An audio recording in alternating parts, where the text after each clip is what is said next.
that sound like it? That sounded like corn, but slowed down. Like, is that what they do? That was corn, but sped up and also like on terrible. Some kind Anyways, what are we doing? We're starting the show. I'm back. I was out last week. I was somewhere in the world that I'm not going to disclose the location, but some pretty important people wanted to talk to me about comic book canon. And Joe had to run the show, but he followed up on the meeting. It was a 4-hour meeting. He hit up on the tail end of those 2 hours. We are the most popular YouTube show on YouTube. We thank you for joining us this evening on a Sunday. As we're live all the time. We have a fun show, packed with news, packed with fresh from the comic shop, packed with AOKs. And I want to talk about this at the top here, Joe, because this AOK, right? You're going to have to watch through the whole show to win this amazing prize that was teased in the thumbnail image by the judge. The judge will be giving it away. And that being said, so we're going to explain the rules, but you need to stick around because we're going to have an AOK next week that's pretty amazing as well. So again, oh man, yeah, I Dan De La Torre, the judge, is IMing me, and I just completely messed up, but I failed him. Anyways, so it's great to be back. Lots of news. Like last week was a lot of news. You guys did an okay job, subpar, which is more than I expected, to be honest. So yay for being mediocre. But I'm back. The show is here, full force, full strength, full team. Why don't we just get it started with our news editor of the Canon, Josh from Josh's Comics. How are you, buddy? Jeff, you don't need to insult us like that. We know it was a great episode. Record-breaking views last week. Me and Jeff killed it. We rocked it without you. It's okay, Jeff. Listen. Mediocre is a compliment to you guys. You know what I mean? Like the expectations are very low. And you guys hit a single instead of, you'll never knock it out of the park, but you got the first base. Great job indeed. Before we start with the news, why don't we go to the feature episode issue? And this is where I failed Dan De La Torre. I did Green Lantern and he wanted the Hulk. So Green Lantern 197, part of a major storyline leading into Crisis on Infinite Earths. The issue sees Hal Jordan preparing to step down as Green Lantern with Jon Stewart taking up the mantle. It is a pivotal moment for both characters right there. Joe, I failed Mr. De La Torre. You did, and you failed me too, because the book that we were going to do, Hulk number 197, is a cover by one of my favorite, actually probably my favorite of the old school artists, we'll call them, the silver bronze age artist, Bernie Wrightson. Mm-hmm. And fun fact, since we're talking about it anyway, even though we don't have it on the screen, is that Bernie Wrightson, co-creator of Swamp Thing, drew the character in his first number of appearances. The Hulk 197 has a crossover from Man-Thing. So co-creator of Swamp Thing is drawing Man-Thing. And that is, as far as I know, that probably is the first and possibly only time that Bernie Wrightson... Look, Dan has something to say. Bring him on. The other reason, Mr. Jeff, who's got too many things to do, that was my first comic I ever bought back in 1976, which I still have. So that was a perfect segue. And yes, you've let everyone down, including me. I did. And I saw an interesting bumper sticker on the way down from Boston, which is where I drove to get this completely, get everything done that we needed to. It literally said F your feelings, but it spelled out the full F word and it had a middle finger. So I don't mean that. I just wanted to say it was an observation and it kind of applied to this. But with that said, I may have something for you before the end of the news segment. How about that? Yes. So we'll see in a bit because we're going to explain the AOK. Everybody, you're going to want to stay on board for the whole episode. You can win it by the end of the episode. Somebody will win it by the end of the episode. So, yes. So we'll see Mr. De La Torre in a few. Joshua, why don't we just get started here? And I could work on a little something to win the love of the judge back. Yeah, we got a big week of news loving a lot of it, and some of it's kind of sad, but we'll get to that. Let's start off with some Plastic Man news. We know that there's a Plastic Man project in the works. It looks like it's going to be planned to be an epic body horror project at the DC Studios. And you know what?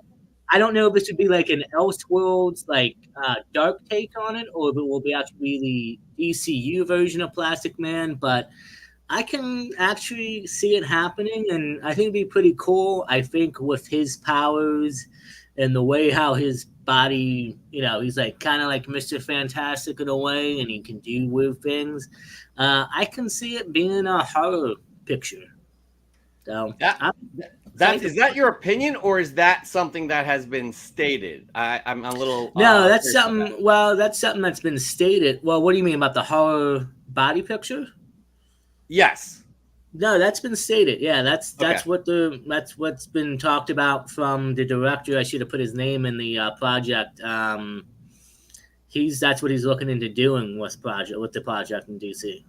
Guys, I'm sorry if I'm a bit aloof, but I'm working on a little thing. So maybe Joe, you take the lead on the news and have him segue to the second piece of news that we have. I did it last week, but first I want to say about Plastic Man something.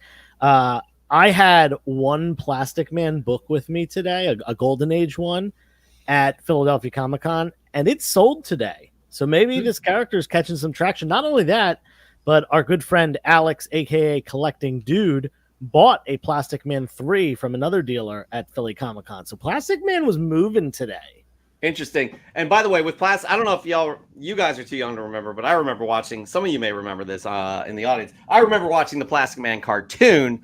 I think it was on ABC. That was my first introduction to Plastic Man because he wasn't in the Super Friends. So I really enjoyed the character, and I would love to see what happens with this and have him be part of the DCU. So with that said, Joshua, why don't we move on to the next segment? And I've already done that thing I said I would do for Dan De La Torre, which I'll show after the news. We're going to keep up with some more DCU news. I cannot wait to see what this project's going to turn out to be. So another Batman spinoff series is officially in the works. Matt Reeves and Daniel Clark who are the producers for both the Batman and the Penguin series. They've already just announced that they have another spinoff, and it's going to focus on another yet character to be revealed who will probably be showing up in the Batman 2. We'll see what happens. I'm hearing some different rumors, and we're going to talk about that in the rumor section. But I'm hearing great things about the Penguin, and if Matt Reeves wants to do more spin-offs on different characters and bridging the gaps between the movies and giving us more of the lore for Gotham and his universe, I'm all up for it. Yeah, this is I've stated before how much I like the Bat Reeves. That's his new nickname, Bat Reeves. The Matt Reeves Batman universe. The first movie was phenomenal. I'm stoked for the Penguin, which is coming really soon.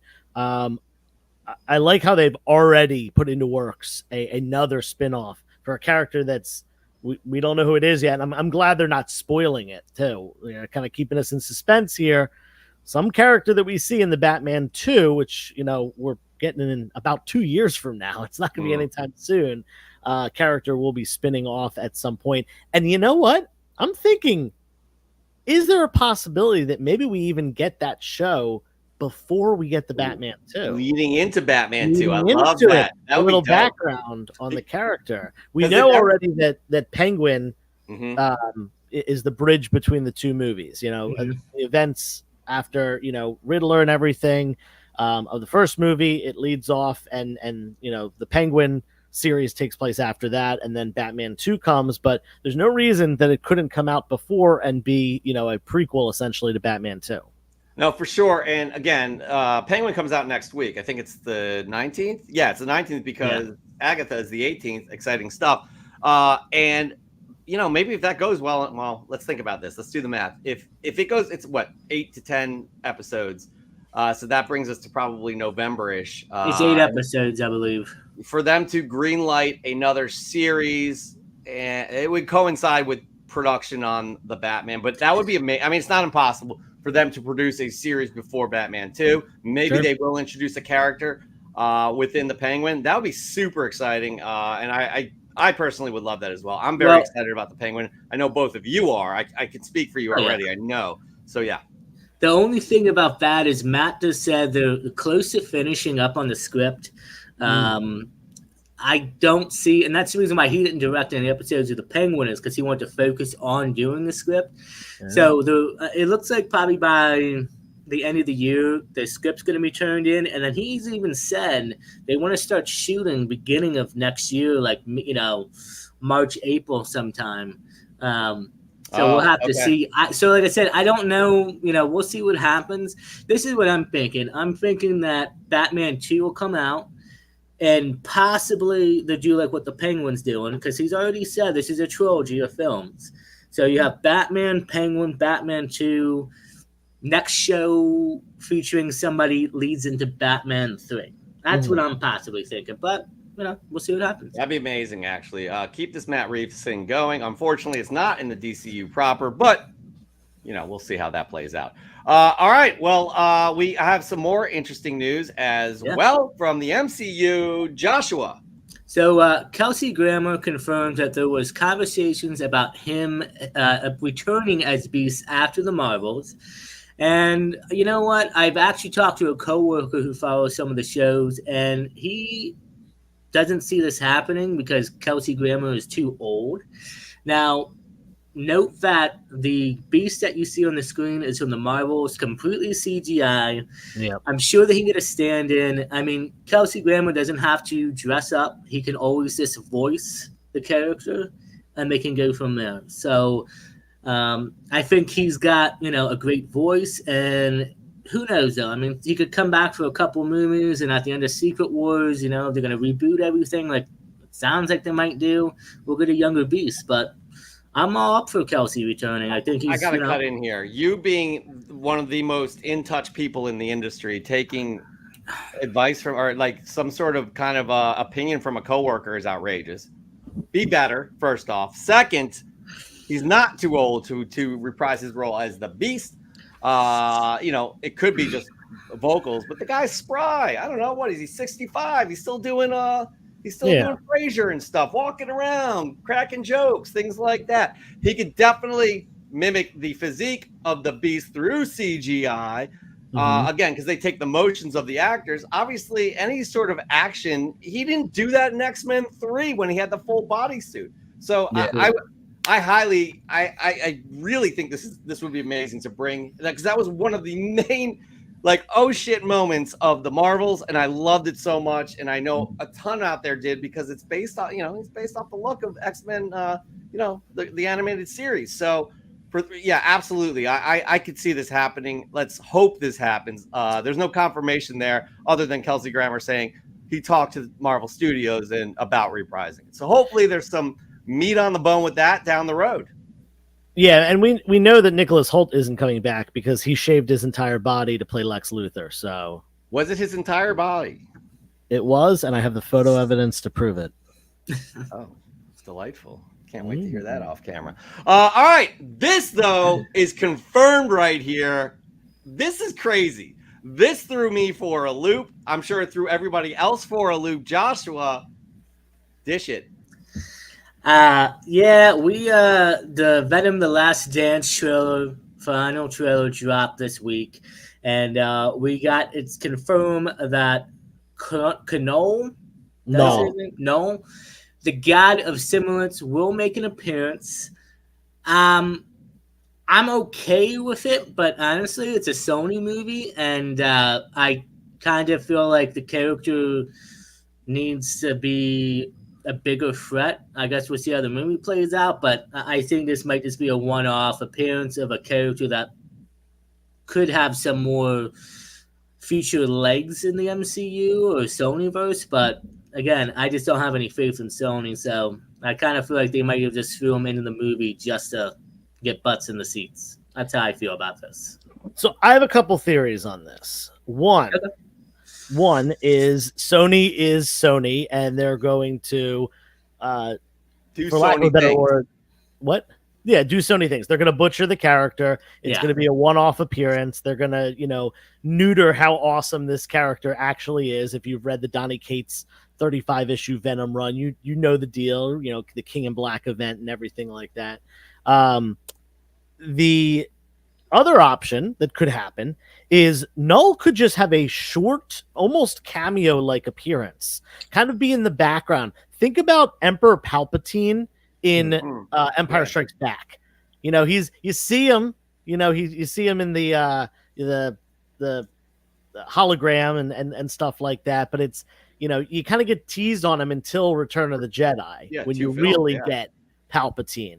I think that they could do that, and we know that Tom Holland is coming back for more Spider-Man movies. Spider-Man 4, they're working everything out with that right now, and we also know that the end credit scene, leaving the symbiote in the MCU.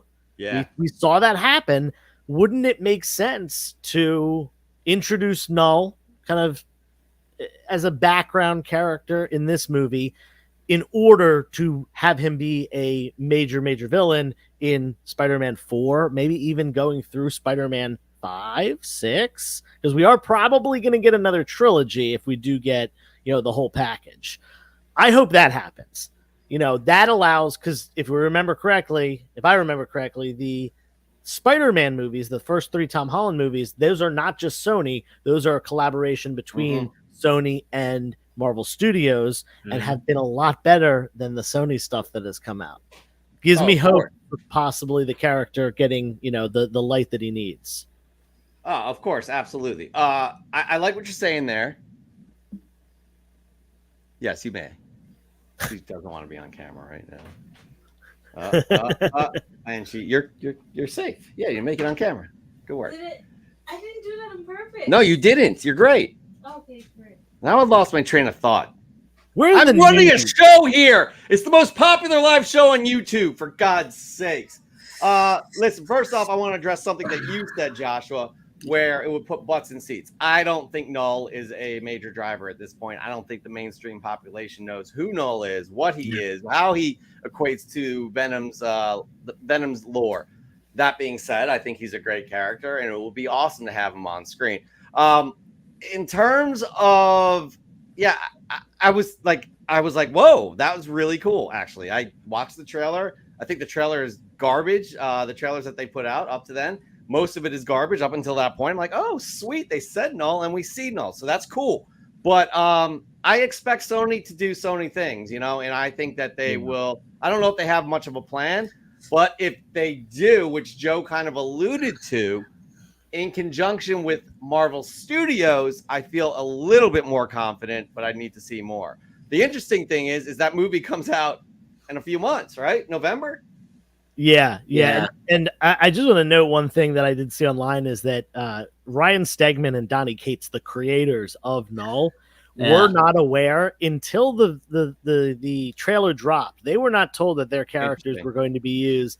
Donny Cates, who has been pretty quiet for over a year since he had a pretty bad accident, no public appearances, no social media. He actually put something on social media, and I should have grabbed that clip. I saw it too. This. Oh no, I didn't see that. Oh, that's hilarious. What he also said, Venom logo, but he's money. The king of hype. He said he read the script and there's much more planned for Null. Who knows? Like honestly, he's known for hype. Yeah, that's but hilarious. They should pay them. I'm pretty sure in contracts today, especially for bigger names in the comic book writing, comic book writers or artists, they have that in their contracts these days, especially coming up with property. Granted, for the big, the big two, but I'm pretty sure that they see something. Well, I thought he made something about it because I thought he was trying to hint that they're not getting paid or getting any royalties at all. Well, so. Again, I mean, who knows? I honestly know that for sure. Yeah. We'll see. A lot of creators have been screwed out of money for sure. Yes, but hopefully, they do it right here. All right. But speaking of Spider-Man, I got some Spider-Man 4 news. Nothing too big. Just who's going to be directing the film. Big deal. And the director of that will be Dustin Daniel Cretton. I said his last name right. I gotta be honest with you. I don't know this director. I've probably never seen anything he directed. He looks like a newcomer. So I guarantee you've seen one movie he's directed. But please, tell me, Jeff. Well, what's that one movie? Shang-Chi. Mm, Did you see Shang-Chi? It was decent, you know. I like the action was really good. No, Anyway. it was a great movie. The action was amazing. I'm gonna be honest with you. I really didn't even want to see the movie because I'm not a big fan of the character, but the movie won me over. I love the character, and this director, I think he's gonna kill it as Spider-Man 4. Interesting news or interesting fact: he was actually in the front running to direct the 2 Avenger films that are currently going to be coming out soon. He was actually signed for that. He walked off, I do believe. Yeah. Well, they wanted him to do it, and then they switched on different directors. And I believe he's making a follow-up film as well after Spider-Man 4 to Shang-Chi. Yeah. Well, let's hope. I'm happy they have a director. I'm happy they have a really good director, actually. Yeah. One who can handle those types of, action, visual effects, and an actual story. I'm excited. I'm happy to see the pairing of these two because there's a lot of heart in Shang-Chi. There was a lot of humor in Shang-Chi. There was great action, and it was a really good movie, I thought. So I'm happy to see where this goes. Yeah.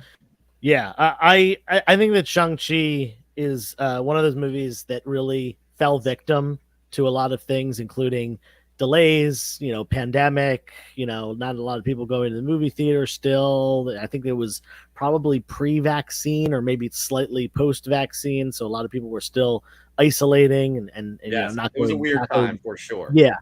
I think the movie is really solid. It's a good storyline and great action, great cinematography, and my personal favorite thing about it is the fight choreography is quite honestly as good as you're ever going to get in a film. And that would be very exciting to see with a Spider-Man film. So I can't wait, especially swinging the web swing and everything. I would love to see him mix that in, and I think it'll be fun, man. I'm glad, glad we have a director now, and we know what we can expect in the next movie, technically, as terms of visuals and fight scenes. So I'm excited. For sure. All right. In some kind of sad news, we're going to get to that right now. So, Josh, you are the bearer of all news. So this week we've had a couple big losses in the community. Comic artist John Cassidy, who is known for his work on Astonishing X-Men, I Am Legend, and Planetary, has sadly passed away. He was only 52 years old, and this is a bit of a shock, honestly, especially at a young age. And I'm not sure if there's been anything known, if he's had an illness or what happened, but definitely a big loss. I actually just read the Astonishing X-Men run that he drew on, and his art is phenomenal, and I loved it, and it's a big loss in the community. Yes, for sure. And then this one is definitely in many communities right here. The next one as well. Yeah, and then also James Earl Jones, mostly known for the voice of Darth Vader, passed away. He was also in movies like Field of Dreams, The Lion King, and it's interesting. When I was a kid, I watched Field of Dreams, so I knew who he was, and I never knew he was the voice of Darth Vader until I was probably in my mid-teens. I always thought it was somebody in a mask doing it, and the amount of lives that his voice has touched, not just through Darth Vader, but through the Lion King growing up as well. I mean, there's always something about him speaking where, when you knew James was on the screen, he grabbed a hold of you and you were glued on him, you listened to him. And, it's just another sad loss in all the communities. And, may the force be with both of them. And at least the work will continue to live on, and we can still enjoy what they left behind. Yeah, and I just want to mention something about John Cassidy in particular is kind of tying into James Earl Jones when Disney obviously owns Marvel and Star Wars now. And when they finally had those two companies, essentially Marvel got the rights back to Star Wars after Dark Horse had it through the 90s and 2000s. And they restarted a new Star Wars run in 2015. And that's original Star Wars run, John Cassidy did the art on. Mm-hmm. So yeah, it's little almost like a full circle moment there. And yeah, Josh, what you were saying, James Earl Jones, his work just it spans decades, generations. Whether you were a little kid watching, those coming of age stories like Sandlot and Lion King, Star Wars. But like Darth Vader to me, and I can see people disagreeing with this, but to me, Darth Vader is the greatest villain of all time. He is just there's so much depth to the character, and he's so recognizable because of not just his appearance, but also that iconic voice. And I don't ever see there being a movie or comic or any sort of villain that is more iconic than Darth Vader himself. So yeah, I have to agree with that. It's both really talented men. Obviously James Earl Jones, he was in many things, on Broadway or film or even animation, what have you. It's just like just an incredible talent, one that will always, us as kids, the impact he had without seeing his face. Josh, it's an incredible story where you put two and two together eventually. You're like, yeah, that is like mind blowing. And to see the range he had, it was just incredible. And and John Cassidy, his work again on Astonishing X-Men, also good call on the Star Wars run as well. Yeah. So rest in peace to both. Condolences to their families as well. And one more thing, unfortunate to note is that, 3 people were involved with the original Darth Vader. There was Sebastian Shaw, who played him without the mask, both as a Force ghost and at the end of Return of the Jedi. David Prowse, who was the body of Darth Vader, the movement, and obviously James Earl Jones with the voice. They're all 3 no longer with us. David Prowse passed away just a few years ago. And Sebastian Shaw, he was older and passed away, I think, in the 90s. But that cast, I saw a lot of pictures going around. The original cast of Star Wars. There's Harrison Ford, Mark Hamill, Anthony Daniels. Not I don't think anyone else is left other than those 3. I think only Mark Hamill and Harrison Ford are left. No, Anthony Daniels. He's still alive. Okay. He's not just still alive. He's still playing C-3PO. And we're talking episode 4. Obviously we have from Empire, and he was also Palpatine. We have Palpatine. Yeah, he wasn't in. Yes. Yeah. But why am I drawing Lando? But that was Empire. Williams, yeah. Anyways, it's interesting I'd never really thought about that as well. So there's no easy way to pivot from this sad news to the next part of the news that Josh does every week. That is the rumor report. That's right. Josh does his own rumor report, and we do have a theme song in a sec, but Josh, these are just rumors. People should not take this as facts. Josh will be starting a series on his own channel, diving into more rumor report and also spoilers as well. But he does have fans. He's a comic book we love and trust, that he spills the tea for us. It's Josh's rumor report.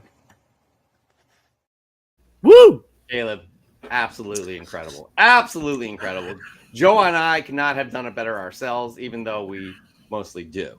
But with that, let's just jump in right now. Jump right in because we got to get some more stuff, especially a prize you find people can win. One prize tonight from the judge, Dan De La Torre. Let's go for it.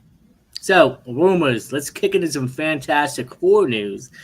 It looks like it's going to be likely that Fantastic Four will be delayed to November to take Blade's spot when it was originally supposed to be released. And I'm hearing more traction on this. I am currently hearing that Blade is shelved indefinitely. So maybe I'll have some more news on that next week. But honestly, if Fantastic Four gets pushed out, I believe it's supposed to come out in July of next year as of right now. I'm kind of okay if they push it back into November. It gives them more time to, film and do special effects and what they need. And also will avoid competing with Superman as well. Because Superman was supposed to be released within a week or two of Fantastic Four. And I kind of want both spread a little bit so they both can get the love and attention they deserve. I don't want to have I got to pick and choose one movie to go see when both I think are going to be great. So we'll have to see what happens. Listen, we live in a day and age of needing instant gratification. I want that out next month. They've had it planned to be released next year. Stick to the plan, for God's sakes. Don't make me wait any longer for a proper Fantastic Four film. We've been waiting decades for this. Don't do this to us. Joe, your thoughts? Yeah, I personally don't mind. I mean, I think that here's the thing. Like, obviously, we as diehard comic book fans, if it's 8:35 p.m. on a Sunday night and you're watching a comic book YouTube channel, you are a diehard comic book fan. Let's be real, though. Most people in the United States aren't, but most people in the United States, not most people, but a good chunk of people in the United States will either see the Fantastic Four movie or the Superman movie or both, just because they're it's an MCU movie. Superman is a household name. Hold on a second, Jeff. Let me just finish this. My hand is raised, though. All right, I'll call on you in a second. But what I was saying is, most people don't go to the movies, 2 weeks in a row or twice in a month or anything like that. Because Jeff, you're distracting me. So I think it's good to space them out in order for box office. Jeff, go ahead. I just want to say, the what you pointed out, if you're watching the most popular YouTube show on YouTube, at 8:35, you're probably a diehard comic book fan. If you're a diehard comic book fan, you will watch. Majority of them will watch both. That's all I wanted to say. So I hope it was worth me interrupting your train of thought. Go ahead. Thanks. Yeah, cool. So what I was saying is, most families and groups of friends and stuff, they're not going to the movies twice in a month. That's just not the case. Yeah, I'll tell you this: if you subtract every DC movie and every Marvel movie, I have not been to the movies twice in a month since I was in high school, probably. But you know what? You are not them; they are not you, right? And there have been many summers where they've had multiple blockbusters on the same month come out. And if I'm this animated, I know for a fact. Yeah, but are these? That's the question is: are these going to be blockbusters? Yeah, they're spending hundreds of millions of dollars on these films. They're expecting them to be blockbusters. I certainly hope so. I think the better question is, Jeff, give me two blockbusters in the last. I don't want to do the research right now, but I will. Barbenheimer. Barbenheimer is the one that I can think of. Okay, there you go. Prove my point. But that was last year. That was a one-off, though. Get out of here. No, it's possible. Let's honestly. Anyways, let's hope this doesn't happen. Let's just get along for the rest. We have a long episode to go here, right? We need to get along. Yeah. All right, so let's move on. So this is actually not a rumor. This is a true fact because I probably should have put this first. Josh Brolin has Now, you know what, Jeff? You know what? Don't ask me to go to the bathroom, okay? Wait. Yeah, there you go. Problem. Right, so now, Josh Brolin. Josh Brolin, it's been confirmed he passed on the role of Green Lantern. I'm a bit disappointed. I was hoping to see that happen. So We still have Matthew McConaughey, Ian McGregor. Who are the two other gentlemen I think we had named? I think there was a few other gentlemen possibly named. But I'm hearing rumors that John Hamm, somebody who we talked about yesterday at your house show, might be considered to be Hale Jordan. And I'm telling you right now, based off of this picture, you put the mask on him, I could see it. I think John would kill it. Personally, I think he would make a great Two-Face Harvey Dent if he wanted to go the villain route. But if he wants to play Hale Jordan and if Gunn wants him in there, I'm up for it. Yeah, I mean, he's a phenomenal actor, and he has some significant range. You know, the guy obviously does comedy very well, but really kills it with the drama too. So you could honestly put him in any role. I could see him kind of that cocky side of the Hal Jordan. But I also kind of like what you say, you know, Harvey Dent, you know, a law professional that, you know, loses it. I could very much see him in either of those two roles. And I think I was against McConaughey when we brought that up 2 weeks ago. I have changed my mind. I think any of these actors' names we have brought up, or you have brought up, because you have your finger on the pulse of the industry because you are the news editor of the Canon. I think they would all be excellent choices. Excellent choices. Not Matthew McConaughey. I think Matthew McConaughey would be good. I do. I think he would be okay. That's Hal Jordan? Yes, I do. Call me crazy, but I'm a bigger Hal Jordan fan than both of you guys are. That's true. So I think he would. I think he could bring it. Dude, the dude has range. The dude's an Academy Award winner. John Hamm would be great too. I think that would be a good choice for Hal Jordan as well. So I'm on board. I think it's fantastic. Okay, sure. Awkward pause. But actually, let us know in the comment, out of these four actors, we'll roll and pass. So Ewan McGregor, Matthew McConaughey, John Hamm, who do you want to see as Hal Jordan? Granted, none of them could be Hal Jordan, but out of those three, let us know in the comments, please. Josh, let's move on to the final. Well, hold on, Jeff. I'm writing my pick in the chat. Oh, Josh, you're on live right now. You're live. Yeah. Oh. All right. So moving on. This is it's a bit of a rumor, but I think you can confirm it for ourselves. So it's rumors that the Batman 2 will likely take place in the winter. Now, if you remember, the end of the Batman took place October 30th or 31st, Halloween. Yeah. It's said that the Penguin's going to take place a few weeks after the event of the Batman. We're not sure how long it's going to play out for. It's going to play out for a couple of weeks or months, but it's going to be placed a few weeks before the events of the Batman 2. And if I remember from the trailer from the Penguin, I don't remember seeing snow, but I know it's cold as hell. So there's a good chance that we're going to get a wintertime film. And you know what? I'm thinking who better to show up in a wintertime Batman film than Mr. Freeze. And to add a little bit into this rumor, Mark Strong, who is a phenomenal actor, is in the Penguin. Now, we have no idea who he's playing as. Okay, great casting. Let me cook. He's bald. Okay. Go ahead. Put the vegetables in the pot. No idea who he's playing as. We have not seen his character at all in the trailers. Interesting. Think about that. So he's going to be a smaller role, or they're keeping him hidden for a reason. And he had a stunt double that said he was doing a heavy stunt work. So I don't know. Maybe I'm reaching and I'm predicting, and maybe I really want to see Mark Strong as Freeze because I think he would kill it. So we'll have to wait and see. Now, we're not going to bring the judge on just yet, but I'd like you to address this comment right here. So everyone, Josh's job may be available soon. If you're interested, please submit your application to Comic Book Canon, care of this station. I don't know what that's about, but we listen. got If the people want me to drama. step down, if the people want me to step down, they can let us know in the chat, and I will take one for the Canon.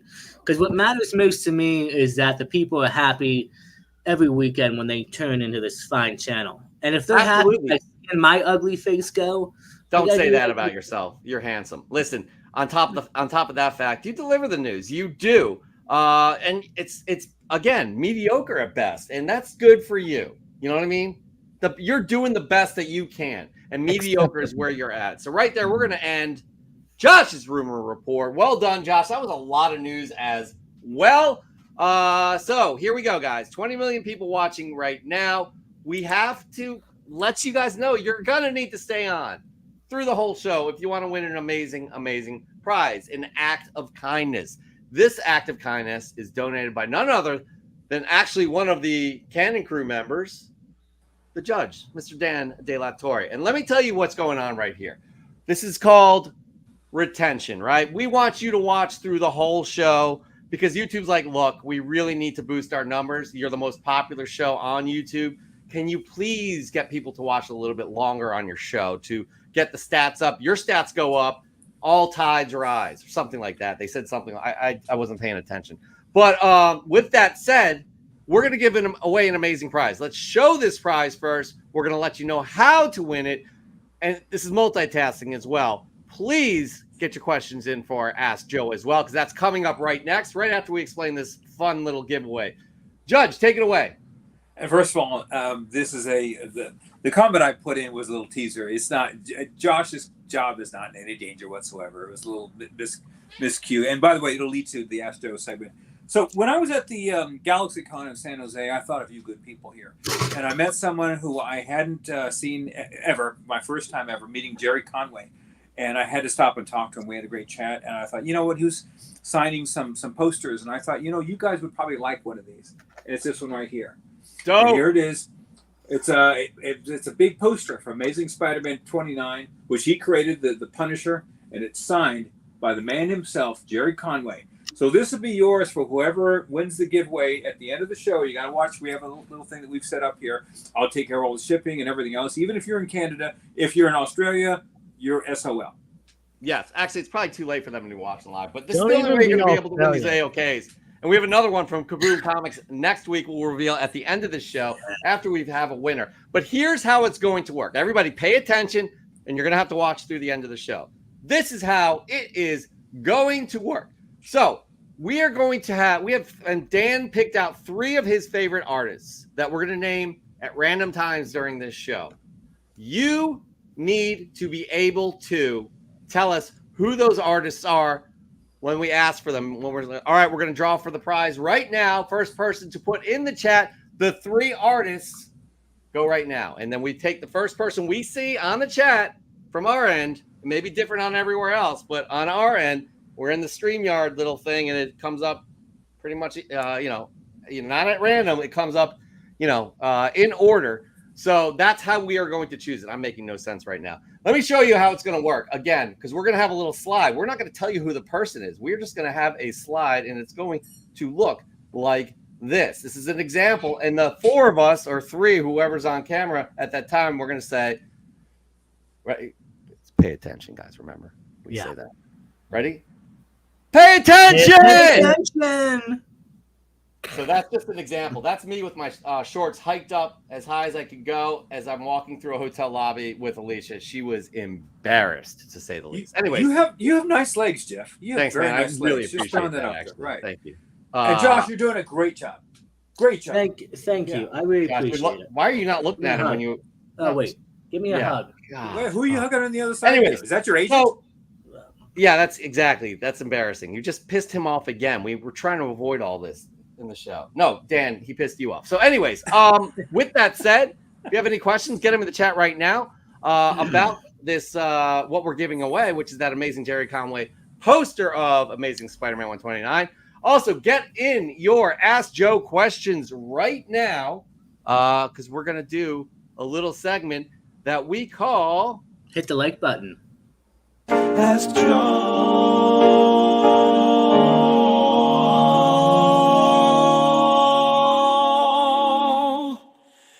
And Jeff. And me.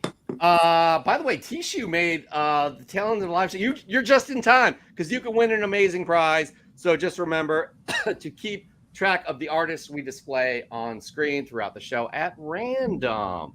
All right. So, with that said, we do have a live question from none other than the judge, Mr. Dan De La Torre. Please take it away. Well, this is a question, Joe, that I butchered last week, and I want to sort of teased with it with the Josh's, firing and all that. It was a rumor, and it was based on nothing whatsoever. And of course, I got away with it. No one has a problem with it. What I asked last week was speculation, and I used the example of X-Men 130. People had spent a lot of money across the country, internationally, specking on that book, and they lost because that book is coming down in value because there was no Taylor Swift in the Deadpool movie. And so people lost hundreds, tens of thousands, who knows how much they lost. What I should have asked was, who started this rumor? And this goes across the board, not just for the X-Men 130. When there's spec and people drop a name, and Josh, you should be involved in this because this is the thing you do for, on our show here. If, let's say, I drop the spec that Taylor Swift is going to be on the show, everyone gets the X-Men 130, and everyone buys it, and then nothing happens, they would look at me and say, Dan, what the hell were you talking about? What I want to see, and this is sort of a broad question, though, is who put that idea out there? I don't remember a person or an entity or a group. But my point is that if you throw out that sort of false, or maybe you think it's true at the time, and then it doesn't come true, shouldn't your credibility go to hell? Because whoever threw out that X-Men 130 Taylor Swift thing, that person should be not paying a price, but saying, hey, we're not going to listen to you anymore. Yeah. Well, I just want to rewind before I answer that part of the question and just say one thing, is that those who speculated on that book did not lose money. It's the people that FOMO bought when the rumor was already hitting. The people who speculated and bought it before there was a rumor, and then when the rumor hit and the book value went up considerably and then sold it, those people all made money. So true speculation, if it hits, it hits. And that one hit. Even though it wasn't true, the rumor still hit and the price went up. That being said, what probably happened was someone was like, oh, wouldn't it be cool if, maybe on a YouTube channel like this, maybe in an article, writing, maybe in a discussion with friends, and then it spread like wildfire, who knows? But someone was probably like, maybe they should get like a real life pop star to play Dazzler, since she's a pop star in the comic books. That would kind of make sense to do that. They could get Taylor Swift, and someone ran with it. I don't think that any one entity or one person was pushing something. I think that it was an idea that someone came up with, because we all have these ideas predicting not only who's appearing, what actors or actresses are playing the role, and what storylines they're going to use. We all think about these things all the time because we're comic book fans. That being said, that's probably just how it originated. Someone had an idea. I can tell you how it did. Oh, you know how? Okay, go ahead. This is exactly what happened. Taylor Swift showed up with Ryan Reynolds, Hugh Jackman, and a director to the Philadelphia Phillies game. It was way before that, though. No, that was a Monday night game, and that was, again, that fueled the fire even further. I'm going to go with what Joe said, actually, and kind of explain it a little bit differently. It was probably like a game of telephone that you play, in grade school, where you whisper in somebody's ear a sentence and you go around the room, and by the end of the last person, it's something completely different. And I think something got misconstrued where it could have been like, yo, it'd be so cool if she was this, and then boom, it just blew up. People took it as truth, and there are some people who take advantage of that, be like, yo, I'm 2 people removed from the second or third production assistant on the film who knows the writer, it just, and taking advantage of those types of things and just creating a mess out of it. And it was huge. And then that Monday Night Football thing happened, and it was like, oh, it's definitely happening. So it's just people bought into it. And again, you got to be careful. You just got to be careful, like, especially if you're looking to make money from those types of things. Yeah, it's your money. I'm never going to tell anyone what to do with their money unless they're paying me to do so, because I'm their financial advisor. But, as far as all of you, and anyone else that collects comics, it's your money. and you do with it what you want. If you want to risk it on a speculation, you are risking it on a speculation, and you could lose that money. It's the same thing as buying a speculative stock. Investing in what are pink slips, penny stocks, whatever you want to call them. The high risk, potentially high reward. Something that you just don't know if it's going to come to fruition, other than or rather instead of a quote unquote blue chip key. Now, I do want to say something. Dazzler First Appearance is a Bronze Age Claremont X-Men book. I believe that book will continue to grow over time as long as the comic market still goes up. The fact that there was a giant blip in 2023, 2024 doesn't really affect the long-term price of that book. If you bought it in 2022 and you didn't sell it at the height of 2023, 2024, you're probably going to be okay in the long run.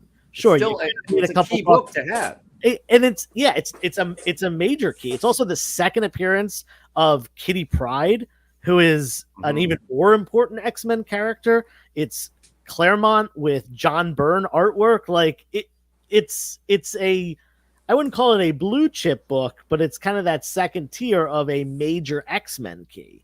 So that's my 2 cents on that topic. Well, I agree with all this. I have no problem with anything all of you just said. My problem is the lack of transparency. And you also see this in the news, where a news reporter will say, sources say, or unknown,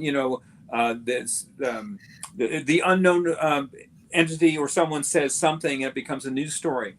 Where's the transparency? Well, the director did say before the film came out that Taylor Swift is not in the film. That being said, they let this thing build and build and build to the point, like, of course he told us she's not going to be there. He doesn't want the surprise ruined. And then when she isn't, so it's playing the market because they want the Swifties to go to the film, hoping that she's in the film as well.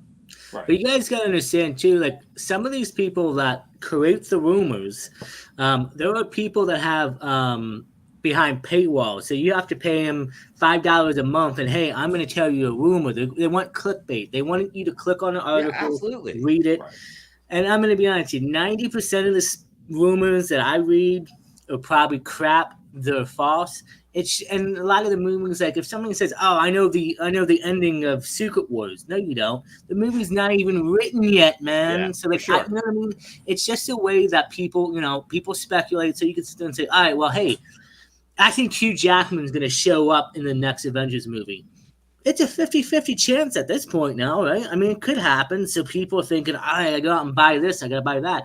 The same thing with what you guys said about Dazzler. It was rumored for a while. The director came out and said she's not in the film. So what do you guys think? As soon as an actor says, "Oh, I'm not in that film," like Spider-Man with what do you call it? Andrew Garfield. Yeah. He said, "Hey," he's like, "This picture leaked. That's not me. I'm not in that film. That's a fake out." It ends up being it. So you never know. But like, the people are not producing these films to have these comic books go up in price too. It's not their job to be transparent about these rumors. You know what I mean? So that's another thing to think about. Like people get pissed with like, "Oh, this rumor didn't come true and I lost all this money because I spec'd on this issue." It's like, that's your fault. That's what you're taking a chance. But what's the definition of a rumor? It's something that is not substantiated yet. Nobody's seen the film yet. Nobody saw Deadpool 3 and they're talking about Taylor Swift being in it. And here's the thing. Here's the thing. If somebody starts a rumor, or rather even makes a prediction or starts a rumor, I don't think anyone is really liable for making a prediction or saying, "Hey, this would be cool if this happened," or like, "Hey, I think they could possibly go in this direction." There's no real liability. Now, if you are saying, if you're someone who's, and I'm sure this happens, I don't know at what frequency or what level, but let's just say a website writes an article like, it's been seen that Brad Pitt's going to be playing Cyclops in, alternate universe Cyclops. Now, Cyclops is a bad example because his first appearance is very valuable. Let's go with Bishop. Bishop's a pretty cheap one. They got Method Man is going to be playing Bishop in, the new X-Men movie. And they did that because they have 20 copies of that book and then go immediately sell it. That's wrong, especially if you have a big following. It's wrong to do that, obviously. But that's influencing the market, and we talked about this. We've seen this for years. You don't see comic people. A lot of the rumors come from people that are in the entertainment side of the business, and then of course, us, we're all looking at the entertainment side. So the rumors come from the entertainment, and they leak into the comics. I haven't seen, at least in my 2 years of collecting, I haven't seen a comic person such as a seller like Joe come out and start rumors himself. I've always gotten the rumors from people that do strictly movies and shows, and they're not, they go to whatever audience follows them, and it spills out, and then it leaks back into all the other different communities. Well, let me end it on this, though. That my point was not someone's legally or financially liable. Yeah. If someone starts spreading rumor, or a group of people or a company, whatever, and if they're wrong, if they've misled people, they don't care about the market or whatever. It's the credibility element. If they're saying something that's not true, that person or entity should lose credibility. We shouldn't listen to these people anymore, because this has happened over and over again. Right, and I think we all know, at least everyone here knows, don't listen to Giant Freaking Robot or, one of the other Hollywood, we got the scoops websites that are Hollywood. They're basically tabloids. Yeah, they're clickbait. It's all it is. Clickbait. Yeah, be able to decipher what those sources are. Giant Freaking Robot is one. There's other ones that are, Bleeding Cool is a pretty reputable one that is usually right on their reporting. I'm sure that there's some things that end up being rumors on there. Vanity Hollywood Reporter, if they report something, I know it's 100%. Like if they say Joe from 360 Comics is going to play Xavier, the contract signed, I believe it, because I know they're legit. Hollywood Reporter, Hollywood Reporter, Variety, those types of publications, yes. The Wrap. And one last thing just to say on this, I remember asking Joe about this, and he considers the modern age of comics, I think, Joe, you worded it like the Marvel spec age. And from now on, you got to think like, all right, 20 years ago, people didn't buy comics and speculating on characters to show up in movies. But ever since the MCU has come along, and now from here on out, probably until the rest of the time of history that we're here for, every time a movie or a show is rumored to come out, first appearances, it's always going to be like that. And, sometimes you might get ahead of it. Sometimes you might buy a book at the height of the, $500, and then it drops down to $100. You just got to play it safe and, collect what you love. Don't get in this hobby trying to buy a book, for 100 and then flip it for 1,000. I mean, I think we all wish we could get rich, but collect what you love. And you know what? All right, so let's just say the Batman 2 comes out, Mr. Freeze comes out. Well, I'm sure as hell not going to get a 121 anytime soon, because that book's going to go up a couple more bucks probably. So wait until it eventually goes back down. I mean, the fear, FOMO, it's all FOMO. So for sure. Hey guys, we have to move on. Yeah. That was quite the well done, Mr. De La Torre. Before we do, I want to just point this out, and I said it when you said it, Joe. Like Method Man would be amazing as Bishop. He's tweeted that he wants the role. Oh God, stop it! He's spoken out on this, and I was I want him to have the mullet though. 100%. That's absolutely for sure, no doubt about that. By the way, pay attention! Pay attention! Pay attention. Pay attention. You have two more artists coming up. So y'all need to pay attention and watch during the show. It'll happen at random times. Random times, everybody. All right, moving on. We have some more questions from you fine people in the community for Ask Joe and Jeff and Dan and Josh. All right, here we go. I'm confused by this one. Ask Joe and Josh. Why did we get at least one pick today, and will we make up for it at Baltimore Con? I know what that I was looking for Lexi. I guess she snuck out at a certain point. I'm not going to be at Baltimore, so we're going to have to meet up somewhere else. That's my side. Yeah, we'll probably all be at First State Comic Con in October, though. Yeah. That being said, Lexi did help me with my booth today at Philadelphia Comic Con. Shout out. Thanks for the help. No one stole anything on her watch, which is great. That's always a plus.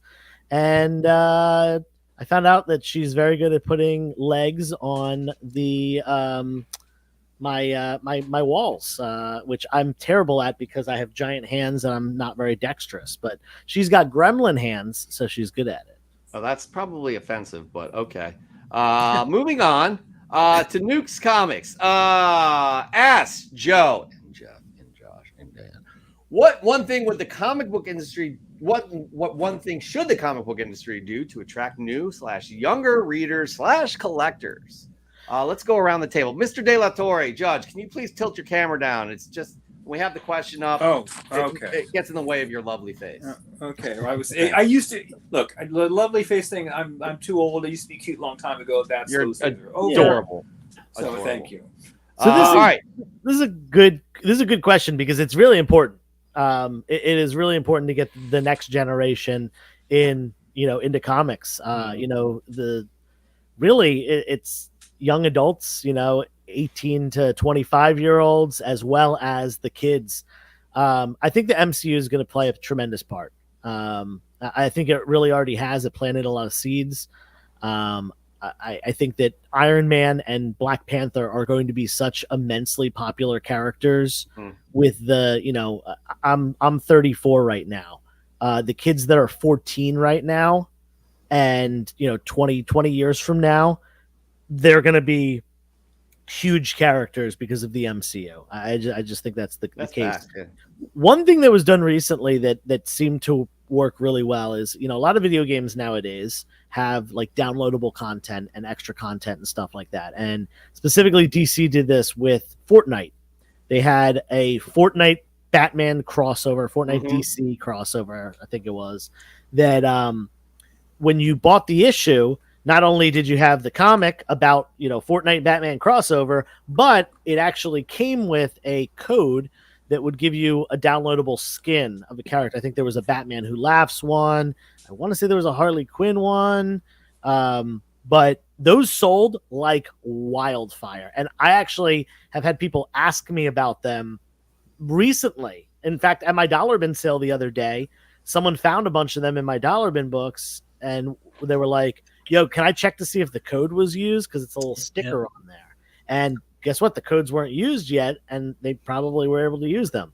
So I think that kind of stuff, like downloadable content or crossovers with popular kid media and stuff like that, that'll be a really good way to relate to the next generation, get them interested.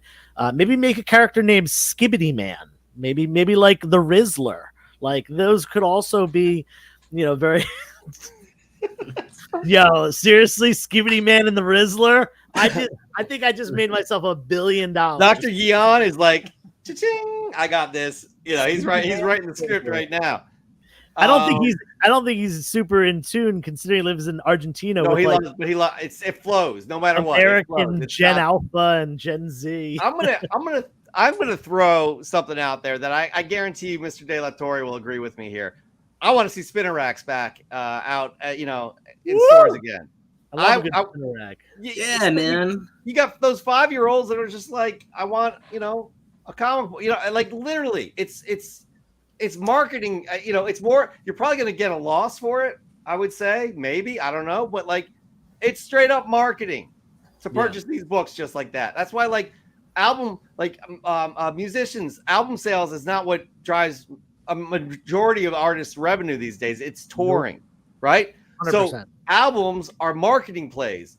Releasing songs on like Spotify or whatever are marketing plays. So think of it that way, because you have the access. If it's in front of a Walmart or a mom and pop bookshop or whatever, get it out there in front of the eyeballs. What's that? I remember going to a 7-Eleven as a kid and seeing a spinner rack, man. Absolutely. I wanted to grab comics. I remember my dad was a smoker. He would go to one of those tobacco stores.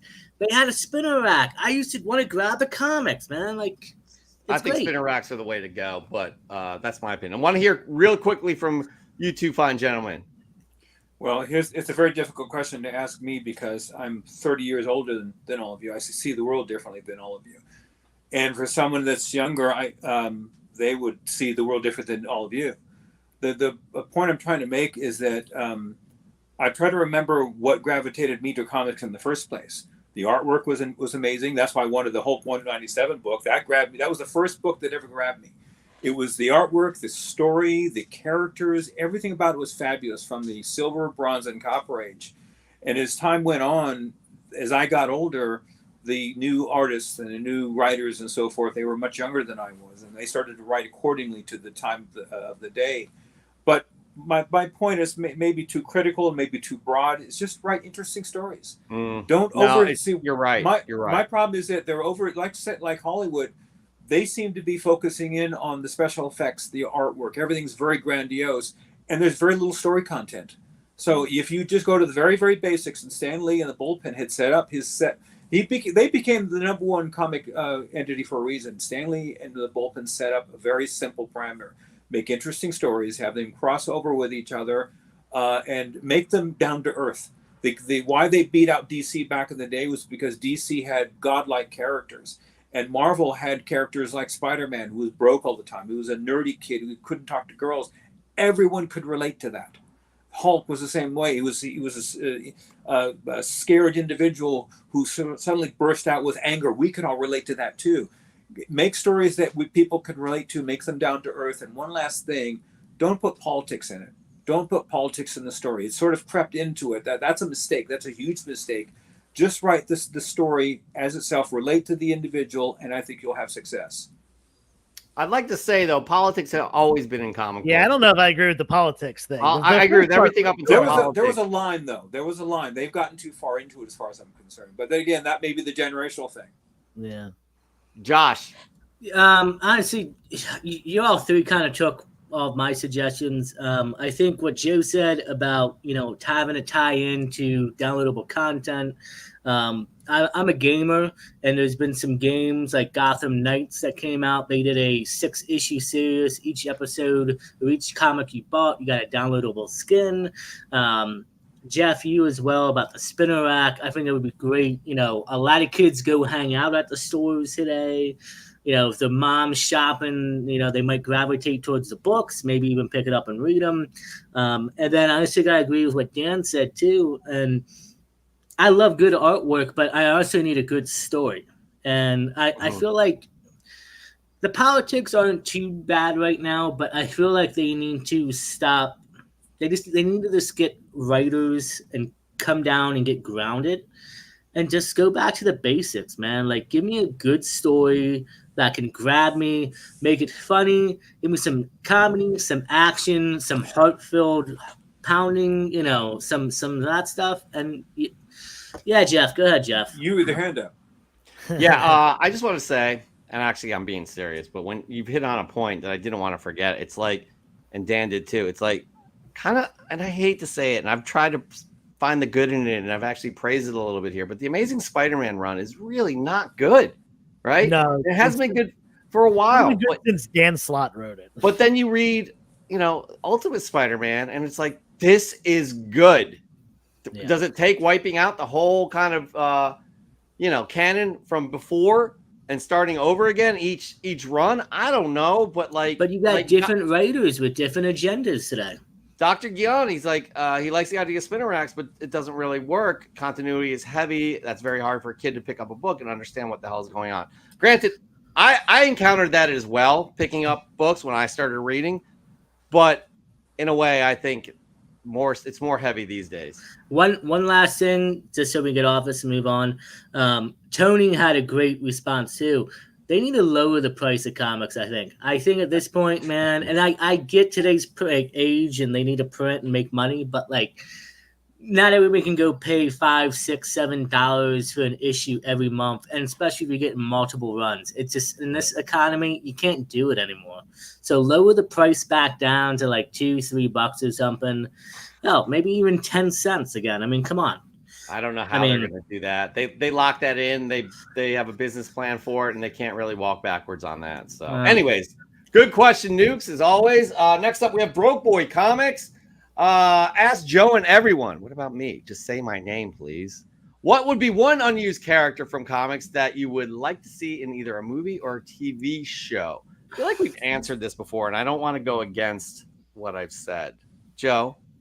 I mean, there's some big, like, glaringly obvious ones. Black Cat, from Spider-Man. I've mentioned her. Her Black Cat and Hobgoblin are the two characters, the two most major characters that, at least Marvel villains, at least Spider-Man characters, let's say, that they haven't used in live action yet. So those two are obvious ones. But there are a lot of less obvious ones that I would be very, very excited to see. There's a lot of characters that have come out in the 2000s that really haven't been used yet. There's Blue Marvel, which has had a lot of hype, a lot of rumors with that one too. Lot of rumors with that one. Another book that came out around the time of Blue Marvel is a book called Gravity. Character's name is Gravity, and that character. I think I saw a thumbnail. Might have been Mint Hunter Comics, and I think Gravity was in the thumbnail from a recent video of his. I've talked with him about that character before because I would love to see them be used. But yeah, there's so many of them. But like Felicia Hardy, in my opinion, is the one that I really want to see done and done well. Josh, go ahead. So I got two, actually. I got one, and I love these guys in the chat because they think just like me. Zatanna needs to be live action, man. Well, no, she was in a TV show. She was in Smallville. I forgot. But I'd love to see her on the big screen. Yeah. How about Power Girl? I don't think we've ever had a live action. Why, Power Josh? Girl. Why do you want to see Power Girl? Why do you want to see Power Girl? Let me tell you something. Give me two reasons, Josh. Why you want? Give me two reasons, Dan says. I have the perfect actress to play as Power Girl. Sydney. No. Yeah, Sydney, whatever her name is. No. Sydney Sweeney is so bad at acting. Listen, that's your take, Joe. I mean, listen, Power. We're not going to say anything else about Power Girl. All I'm going to say is I would love to see that character. And I'm serious, though, but like a real take, because instead of just seeing Superman and Supergirl, let's see another Kryptonian type figure. I mean, why not? Get some more female characters to have their standalone films. All right, behind me, guys, are hundreds or thousands of characters that have not been mentioned, used, and also this dovetails to the characters that have been mentioned and misused in the MCU. Either it's on the big screen or through Disney Plus. A great example is the Wrecking Crew. Wrecking Crew was a joke when it came out in the Hulk series. That's a damn powerful team that is waiting to have a good writer and good storyline and all that. If I'm going to throw out two, look at the writers here. You got Roy Thomas. So just leave it with him. He was the father of the Bronze Age. Two of my favorites from his era was the Cobalt Man, who was a knockoff of Iron Man, and who was the other one? He was in Defender 6, and it was called I hate it when I can't. I'm going to kick myself for not knowing that. But anyway, he was a magician. He fought Doctor Strange. Anyway, these are all great characters, and these are well thought of characters that could be brought out. So I'm frustrated by the laziness of the MCU looking at the stories that are already written for them. Sirius Black, that's what it was, the character. He's a magician. And those are two of thousands of characters that they have to choose from and pick out. They haven't done it yet. Why they keep thinking that they're out of ideas, I have no idea. I don't think they're out of ideas. I think they just try to experiment on a few things that hit and miss. But I think that you're right, Dan. There's so many that they can and will choose from. I do believe that. I'm going to go. I have a brand, guys. Go ahead, Joe. I'm Joe. I was just going to say, how good would a freaking Cloak and Dagger miniseries show? Oh, there you go. There's another. Well, they had Cloak and Dagger. When? It was in the Netflix series. It wasn't very well. It wasn't very. There was a well Netflix Cloak and Dagger. It was FX. It was FX. FX. That's right. I'm sorry. Yeah, And it wasn't well done, okay. if I remember correctly. Don't So watch it, Joe. Don't I watch don't it. remember that. I don't Like think 5 or 6 years ago. Yeah. it was unrememberable, 2 seasons, Joe. I think. It was okay. It was like, remember the Runaways too? I remember the Runaways. I watched It was a big Legion. production I company, I do apparently believe. missed Cloak and Dagger. That's funny. All right, we're going to move on to the next question. But before Yeah, we go do, ahead. I'm going to give you my pick. And again, I have a brand, right? I have to be on brand with that. So I'm going to say, the characters from Void Rivals. Moving on, our final question here, Dr. Guion asked Joe and Jeff, but I would also assume he means Dan and Josh as well. So can we say that we're now in the movie age of comics? It's kind of sad, but also kind of true. So I would say, like, not the modern age anymore, the movie age. And I find that kind of interesting, the way he's thinking here. That's a possibility.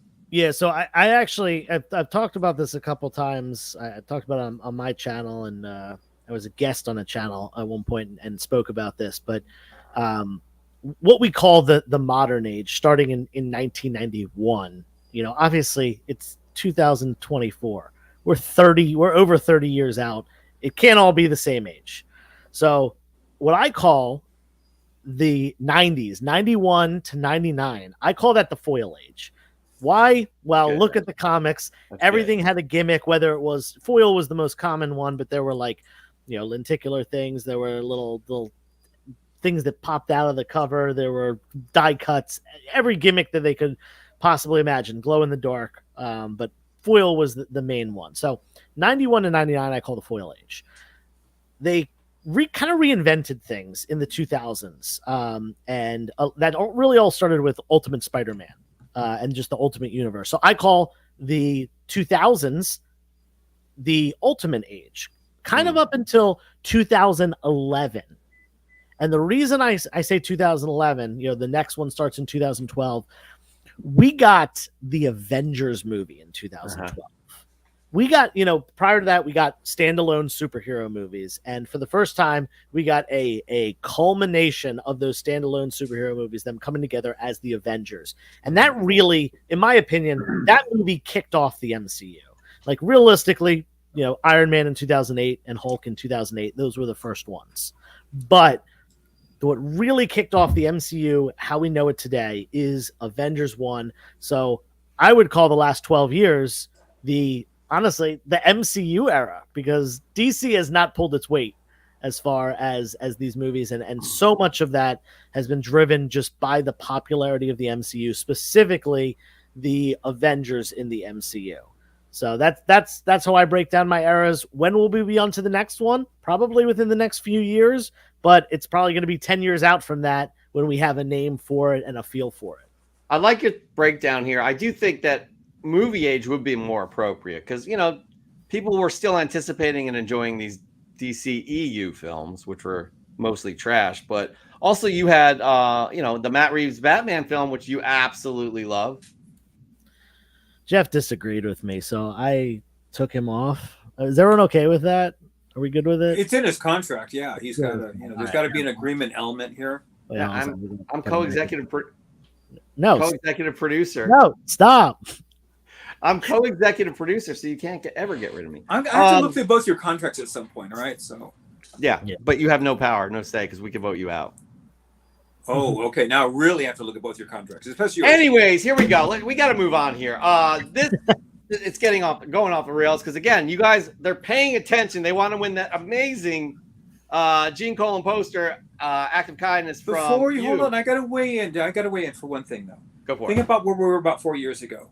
We hinged on every word from Kevin Feige and the Marvel Cinematic Universe. I say it's completely fair to say this is the Marvel movie age. How long that's going to last? Nothing lasts forever. What will replace it afterwards? So that would be interesting. But right now we're still hinging on the movies. It used to be the comics dominated the storyline, and then the movies sort of followed afterwards. Now it's the opposite. The movies are the dominant character here, the dominant element, and the comics are sort of falling behind and catching up and so forth. So this movie age is fair. I'm sorry, Jeff. Please go on. No, Josh, I interrupted you. You may have something to say. I pretty much agree with everything Joe said. So That's why I'm That makes it very easy. Because right Listen, now we're just gonna end this segment, leave it, and yeah. you know why? Because this is playing right here. That's Joe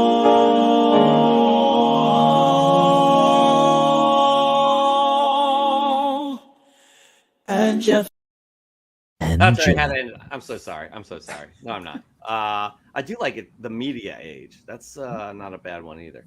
All right. So here we go, guys. We're in the stretch run of this show. We still have 2 artists to reveal for all you fine people that are sticking around. 22 million people wanting to win that amazing Spider-Man 129 poster signed by Gene Colan. Let's just see. Yep. Oh, nope. That's me. Sorry, guys. Yep, right there. Look at that beauty right there from the judge himself. There we go. I'm very excited to see who's going to win that. So keep in tune because we have our final segment of the evening. And I just don't remember what it's called, Joe. I do not remember what it's called. What are we doing? It's funny because you weren't here last week and I forgot what it was called. You passed that amnesia on to me. But sorry. Now that you're back, I'm remembering that this segment, it's one that we like to call Fresh from the Comic Shop. That's right. Fly from the pressing salon. Look at the old school logo because I have no idea where the new one went. Love it. We brought it back. This is vintage comic book canon right there. We ask you, the fine viewers, to send in your fresh gets, and you never disappoint each and every week.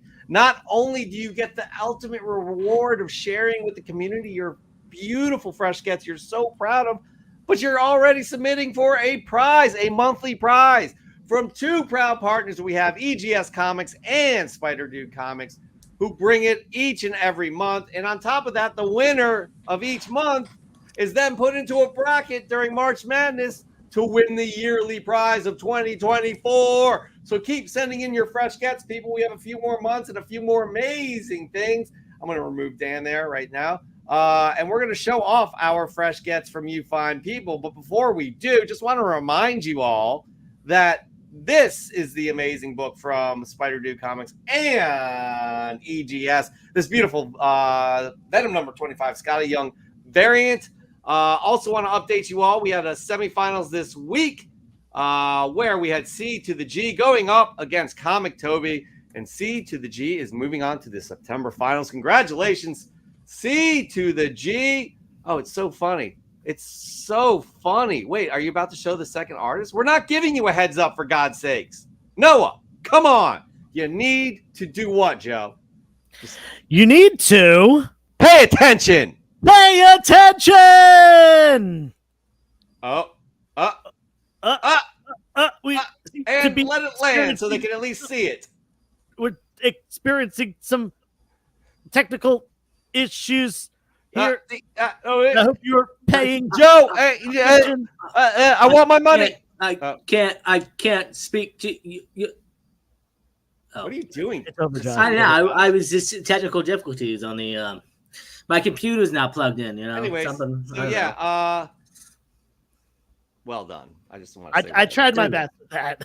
It was good. It was good. Anyway, so just one more time. Again, just y'all need to pay attention for sure. Pay attention. And there goes that. All right. So again, just want to remind you all, beautiful. This is up for grabs for September. We already have C to the G as a finalist. Who will be our next finalist? I don't know. But if you want some of those fresh from the comic shop branded t-shirts, link is down below at CNGO. And just to remind you all, January, Mike Haggs brought the book home. February was Dr. Plagueis. March was Mons Comics. That was good. He owes me money for that. April was Nukes Comics right there. May was Kaboom Comics, who has an AOK for next week. And June was Super Crispy Comics, which is actually an AOK from Kaboom to Super Crispy. July was Nori Jordan. And August was Raising Elm. Woo! Okay, we're going to get into it, everybody. We're going to, again, stretch run here. Stretch run indeed. Okay. I feel you, Joe. I got you. Moving on. All right, sorry. So we're going to do our first submission here. You ready? All ready? Wait a minute. Whoa, what are we doing here? We're doing the Fresh submissions. from the comic shop. Yeah, we got to tell the people what we're looking for here, gentlemen. Yo, real quick, let's bust it out. Ready? Number 1, a well-composed shot, proper lighting, proper accoutrements. Maybe add some little knickknacks in there, something Very good, that to make it look extra cool. You could even do cool perspective, depth of field, weird things. Check out. If you don't know what we're talking about, just check out Raising Elm. Number 2, make it something unique. Now, Jeff, does unique have to be $30,000? No, it does not. It does not need to be $30,000. Absolutely not. It does not have to be $30,000. It could be 30 cents for all we care. But something unique might be, I don't know, like a signed book, or maybe a little remark, little art, little original sketch, little double cover, little Mark Jewelers insert. Maybe it's just a weird indie book that we've never heard of. Maybe it's something new that's coming out. Maybe your uncle's cousin's mailman wrote a comic book and you want to share that with us. Maybe it's some lesser known Golden Age book. These are all examples of uniqueness. Now, number 3, please tug at our heartstrings. Make us feel something with the story, what this book means to you. And if you hit all 3 of those boxes, check all 3 of them off, then you have a better chance of being chosen as the winner of the week for Fresh from the Comic Shop, like many have done before. Joe, take a breath. That was well done. I tried. Take a breath. And Okay. Josh, you're back. Thanks for reminding us. We did forget, no lie. First up, we have Broke Boy Comics. Noah, in honor of the passing of James Earl Jones, I wanted to make a special post. This, as well as my first comic book canon Fresh from the Comic Shop submission of Darth Vader #4 from volume #1, the second appearance of Dr. Aphra and Black Chrysanthemum, as well as the first appearance in Death of Silo 4. Star Wars has and will always be one of my favorite franchises in all of pop culture. Excuse me, sorry. Darth Vader has and will always be one of my favorite characters, and James Earl Jones has and will forever be my Darth Vader. James had the voice, one of the most iconic movie villains of all time, reading lines in a script that will echo in everyone's minds, including what I consider the biggest plot reveal of all time, the most iconic line in the original trilogy, "No, I am your father." I grew up with both of the original and the prequel trilogies. They have been staples of my interests and hobbies to this day. I'm not sure what I would be doing if I never glued my eyes to the television in my uncle's home watching Attack of the Clones for the first time, which is the earliest memory I have of when I began to fall in love with Star Wars. James had been in so much more, including The Lion King, The Sandlot, and Field of Dreams, all movies I also grew up with. This death is one of the ones that really hit me hard, and as far as my connection to the person and their work. Rest in peace, James. You were a staple of this world, and you will forever be missed. See, that does a lot right there. It pulls at our heartstrings, tells us what that book means to you, and it's a well-composed shot as well. Tell me I'm wrong, everybody. I love it. Love it. I love that cover. That whole original Darth Vader run is, the 2015 run, very solid. Oh, absolutely. Great run. More than solid. Phenomenal. Which, yeah, good word. Definitely phenomenal. Josh, we've included you and the judge for most of the. Thank you for using the vacuum in there. We're doing fresh bits. Live on air in front of 20 million people. I'm embarrassed. She's sitting there running the vacuum cleaner. Can you believe this? I love you. Okay. I'm not seriously like that with her, but I do like embarrassing her every chance I get, as is evident of this photo right here. I like All it. right. Joseph, what's your first fresh get of the week? What you got? Because I don't have any. My first fresh get of the week. So I have 3 books, and they're all pretty unique. I would call them unique. This is actually the least unique of the books, which is saying something that this is the least unique. Actually, one of them might not even be a comic book. But let's go with this one first. I got this actually today at Philadelphia Comic-Con from my good buddy, Brixco Comics, a.k.a. Paul Bond. No, Bond. Oh, Bond. Paul Bond. Paul Bond, yeah. I walked up to a different table that had this same book, lower grade, and I asked to see it off their wall. And I looked at it, and then I had to go back to my table because someone was looking to pay me for a comic book, so I had to go back and take their payment. And less than 5 minutes later, I came back, and they were like, "Oh, that book sold already." And I was like, "Oh, man, okay. I guess I don't get it." So I went back to my booth, and I told Paul the story, and he was like, "Oh, I have a copy of that." And guess what? He had a really nice one, a 7.0 of crime suspense stories, number 11. Check that out. It's got this guy who's hanging people up on meat hooks in a meat freezer. I think it's a Johnny Craig cover. Yeah, Johnny Craig cover. 1952.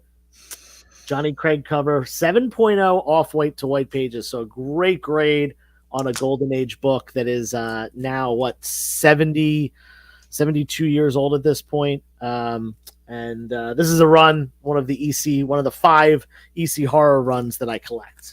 That's freaking crazy how he was like, oh, well, just take one of mine. It's like, that's not a book you're going to find in every booth. You know what I mean? Paul's got crazy inventory. He's doing New York Comic Con this year, so he's really built up over the last couple months to have some pretty insane inventory. That's a really cool fresh get, and I applaud you for that. We're going to move on to our next fresh get, which is... Hold on, please. I swear I'm going to get it. Wow. Nori Jordan in the house. Guess what? He tries to avoid the Thunderbolts, but he can't. He cannot do it. I decided to change things up and pick up a nice Golden Age book. This week, I found a nice copy of Avengers 21, which is Eric Jostyn's first appearance. He was a great villain and was known as Power Man, Goliath, and Smuggler. You know what? I forgot. Eric Jostyn was also a character named Atlas and one of the original members of the Thunderbolts. I've been trying to get the first appearance of all the original members, and now I have just 2 to go. Hopefully, I can wrap this up before the end of the year. Take care, everyone. That's a nice fresh get right there. For sure, he can't avoid Thunderbolts ever. The judge. Welcome, Judge, Your Honor. Welcome, sir. You have something you'd like to share with the community. Fresh get you may have. How many do you need? Well, one for right now.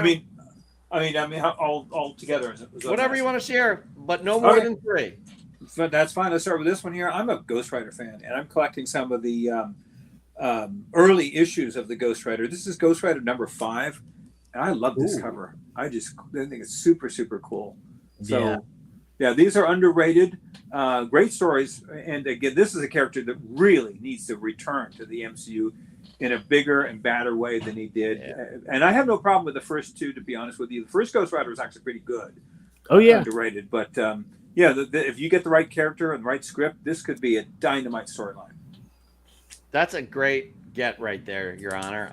Love that book right there. Love the cover. And I completely agree. We need more Ghost Rider in the MCU. We're going to keep you in as we keep things moving along here with good friend, one of the original founders of the canon, Journos Comics. This one, damn, he knows what he's doing right here. Since I was a toddler, Spider-Man has been my favorite superhero. I've read practically every single Spidey comic ever published, going all the way back to 1962. My number one dream as a collector is to one day own a complete run of Amazing Spider-Man. I spent many years getting close to this goal with only 26 books left. But even though we collectors set these long-term and often expensive goals to flex our collecting muscle, what matters most is the nostalgia that brings us back to when we were kids. And for me, the ultimate nostalgia is 1990's Spider-Man number 1. The silver variant was the first comic I paid for with my allowance money that was more than cover price. $10. That was a big deal for me that day. As an adult, I added the gold variant and even bought another silver one in the collection. Well, this week I received these books back from EGS, and in those comics, my childhood copy received a 9.8. It's the one on the left. Looking at my 3 copies of Spider-Man 1 with beautiful custom labels that I helped design put so much things into perspective for me. All the CGC keys that sit literally in the shadows of my childhood would never hold the same sentimental value for what made my childhood so special. Not any resale value, not any certified blue label. These EGS slabs have not just encapsulated a comic book, they have encapsulated some of the most special memories that I have of childhood innocence and unwavering imagination. Damn, Chris. Like, damn. First of all, to get a book back that you picked up off the rack as a 9.8, I've done that once. It's with my New Mutants 98 first appearance of Deadpool, so I know the feeling. Granted, I didn't do it through EGS because I didn't know is before even comic book canon. We talk about what makes EGS so great. That's just one of the things. Encapsulating your collectible, something that's sentimental to you. Chris just expressed that in this submission, and I freaking love it. I love it. I'm there for it.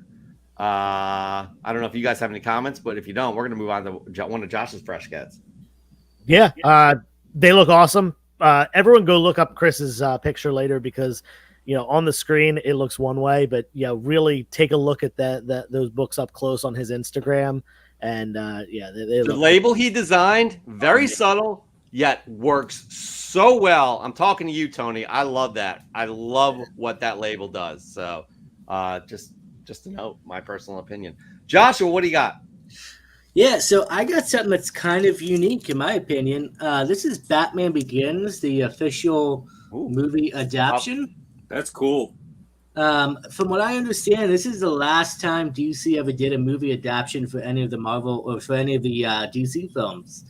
They never did one for The Dark Knight Rises, or any of the other ones. So yeah, happy to own this. I also have Batman Returns, Batman Forever, and Batman and Robin movie adaptation. So, nice little add to the collection. Yeah, they don't do that much anymore, which is another thing that could bring kids in that are like really into the movie and just being able to read it on the comic book. I used to love the movie adaptations as well. So yeah, something to think about for the publications.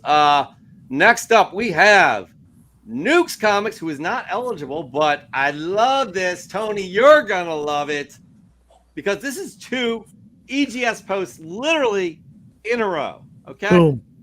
Right here. Nukes Comics, fresh from the EGS shop. Spider-Man 7, second print. Vecchio cover. Oh, by the way, Spider Dude is going to love this as well. I won this book as the monthly prize, courtesy of Spider Dude Comics and EGS, as part of the Fresh from the Comic Shop segment on Comic Book Canon, watched by millions each Sunday on YouTube. That's true, by the way. Great stuff indeed. Guys, this is so cool. People showing off their Spider Dude and EGS comics.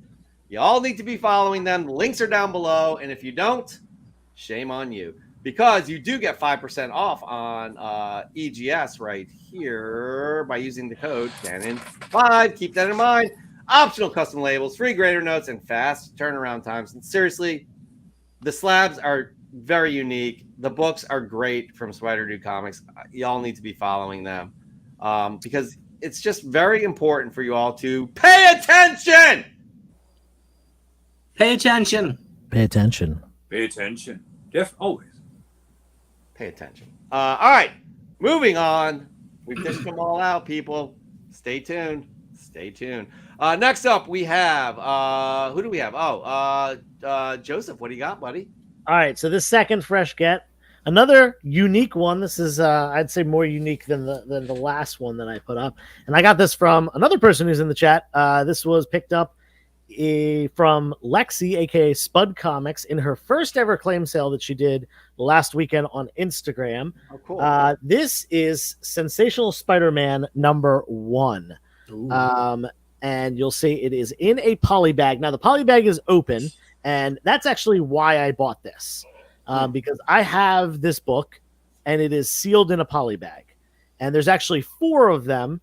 There's one for Sensational Spider-Man, one for The Amazing Spider-Man, one for Spectacular Spider-Man, and one for Web. I think, Web of Spider-Man, or maybe just Spider-Man. Whatever, I forget which run was canceled first. But anyway, they all came polybagged with this cassette in the back. And this cassette is the Saturday morning cartoon greatest hits, including, most notably, the Ramones doing the Spider-Man theme song. That's so cool. That's unique. Right. I have all 4 of them polybagged, and the sealed polybag ones are pretty pricey. This one Lexi had, the polybag was opened, and I was like, oh, I want that because I can actually listen to this cassette. That's so not cool. like the ones that I have that are sealed. So perfect. Great opportunity to have this book, an openable copy. It's also Sensational Spider-Man, very underrated run. It's Ben Reilly. It's the first Ben Reilly solo run from the 90s, and it's only I think it's 33 issues. Go read it if you have some time. It's some good stuff. That's really cool. you've done a lot of cool things on here. A lot of that's one of the coolest ones you've brought to the Fresh from the Comic Shop. Just wait till you see my last one. Oh, well, you raised the bar with that one. I'm not sure how it's going to live up to that. Next up, we have good old Mark Laniker. Here's a 1955 promo comic by Vital Publications featuring the life and sayings of Davy Crockett, long lost ancestor of Sonny Crockett. It's slightly smaller than an average comic, is all newsprint, and has black and white pictures that the kids could color. If you find one of these, be sure to check the interior. It makes all the difference. This is definitely unique for Shoresies. I love it. I love it, love it, love it. That's awesome. That's such a great throwback. Yeah, for you to color, that's very cool. Another great book from Mark Laniker. I think the judge. Your next fresh get. What do you got? All right. So, Josh, this is for you. All right. You mentioned this character earlier on, and I got this at at an LCS. Well, no, at a comic book store not too far. I'm in the Bay Area, and I got a great price on it. Thought this would be great to send to EGS, and I got a beautiful 5.5 white pages, Nice. All-Star Comics, number 58, first appearance of Power Girl. Another EGS, by the way. Yes, absolutely, 5.5. Yeah, and look at the logo that Tony put on there. Very elegant, nice Superman logo in the background because that's Superman's cousin. And there are the two reasons that Josh would mention. But anyway, we won't mention it. It's a great comic. And white pages, you can't beat that. Come on. So again, people complain about EGS regarding you can't make money on this. If I put this on the market, I would make money on this. I'm not going to. But again, this is a beautifully presented comic. And Tony, you did it again. Just amazing. Yeah, it's a banger. Love it. It is for sure. Well done, Tony and team. I know we have at least one more EGS book we're going to show, which is next week's AOK. So stick around, by the way, because we will be giving away the judge's AOK and then revealing Kaboom's AOK. All right, next up we have Raising Elm, who's not eligible, but still brings the heat, everybody. Still brings the heat. This week, I decided to pick up a few Star Wars comics to honor the rich life of James Earl Jones. One of the ones I picked up, my beautiful wife, Rand Irene 83, and I decided that this cover of Crimson Reign, Star Wars Darth Vader issue number 22, was the one worth sharing. Vader's appearance on the cover is just as strong and powerful as the voice given to him many years ago. Love and prayers go out to his loved ones and to others who have also lost loved ones this year. Those of us left behind are meant to carry them in memory and continue their story. Rest in peace, James Earl Jones. As always, much love, comic fan. And guys, again, he doesn't half-ass this shit. Like, it's amazing. The lightsaber in the foreground, the candle for remembering James Earl Jones, the beautiful comic book. And what do we see in the background there, everybody? The shadow. The shadow of Darth Vader. Very well done, Raising Elm, a.k.a. Justin. Very well done. With that said, Joshua, what do you got for your fresh get? Is this going to be my last one? Yeah. All right. Yeah. So I'm going to skip this one and bring the bigger one in then. I am the proud owner of this book, and this book came out in February of 1998, 4 years after I was born, and that is Batgirl Adventures #1. Love it. And I don't know if you can see, but down below we have Ivy and Harley Quinn as well. I've been dying to get this in the collection ever since I started collecting. Extremely stoked to pick this up today at the Philly Con. And yeah, it's a beauty and not maybe too unique, but you know what? It's a great cover.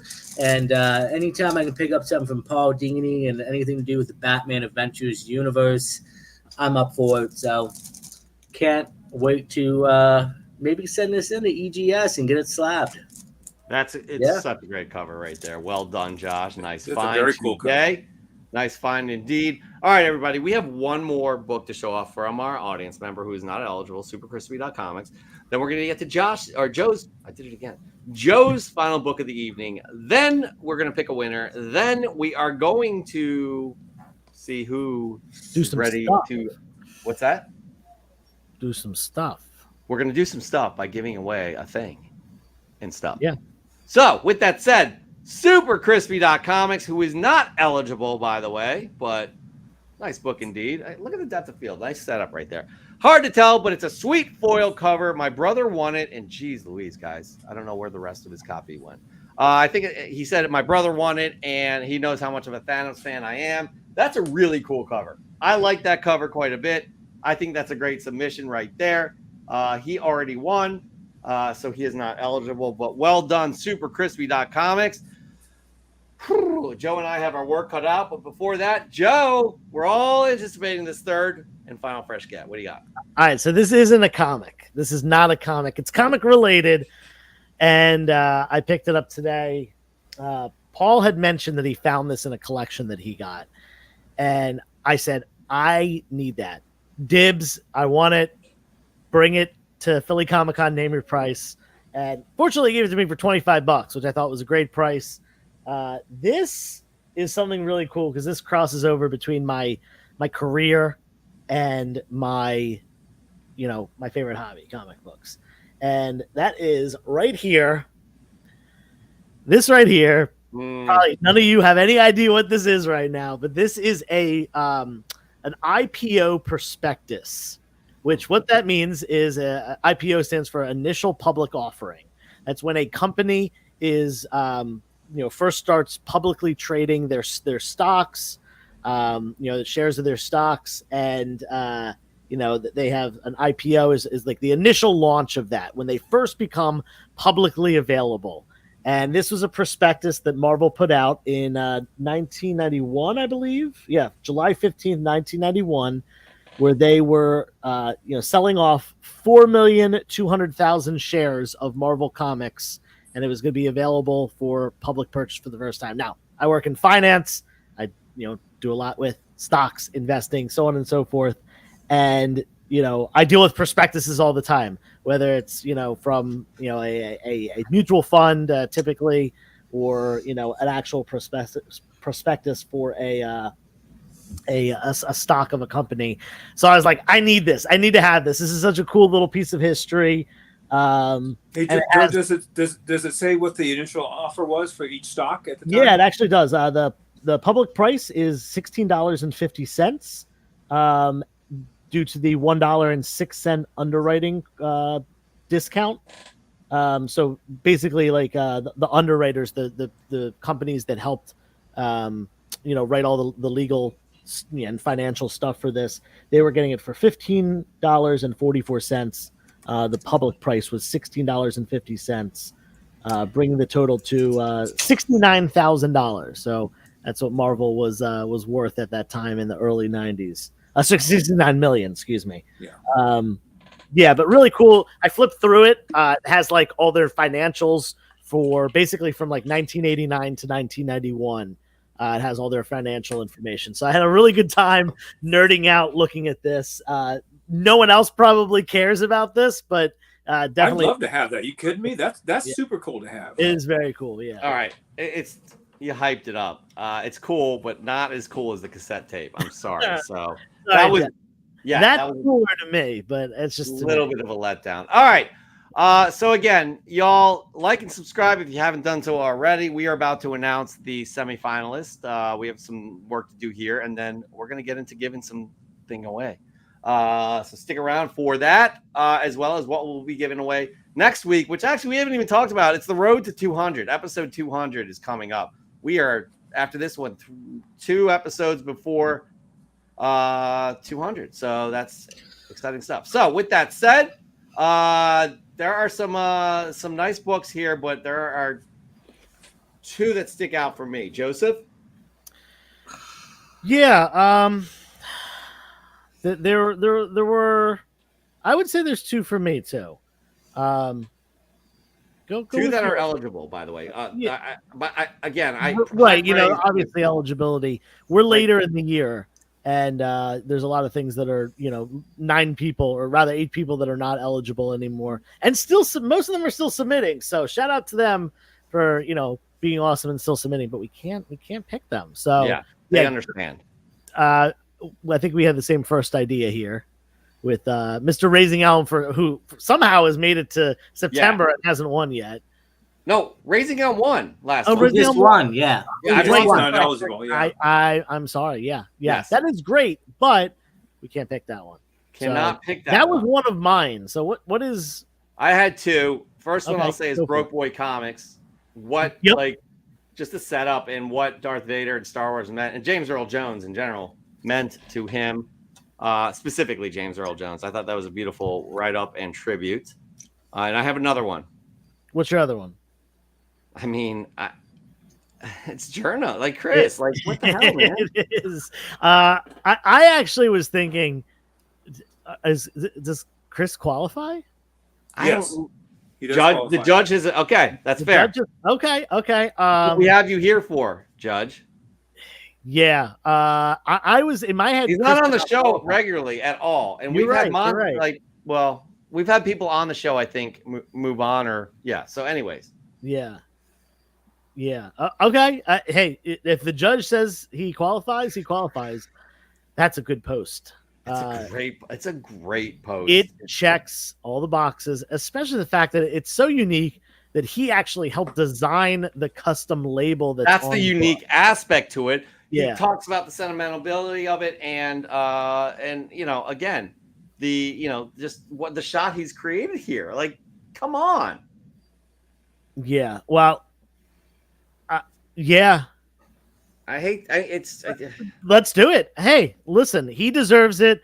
He did so much for the show, not only starting it, but going a few years on it, as well as coming back from time to time and always supporting. So I feel like if it was a blind taste test, people would pick this as well, not knowing. And do it. All right, Chris. We got to do it, Chris. Judge, what say you? The gavel is raising. It's rising, coming down.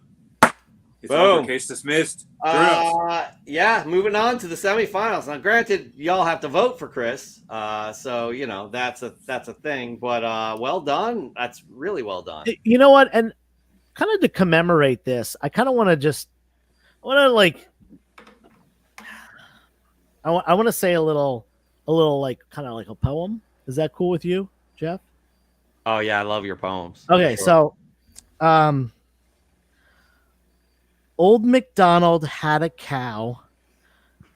Put Dan's 3 favorite artists in the chat right now, and you can win a prize. Oh, it starts now. It starts right now. Whoever's the first one gets it. The first person that puts all 3 artists in the chat. Let's go. Oh, wow. Goonish. Oh, yeah, he got it. Goonish got it. Goonish first. And it's his birthday today too. No way. By the way, Yes, I brought it up. is.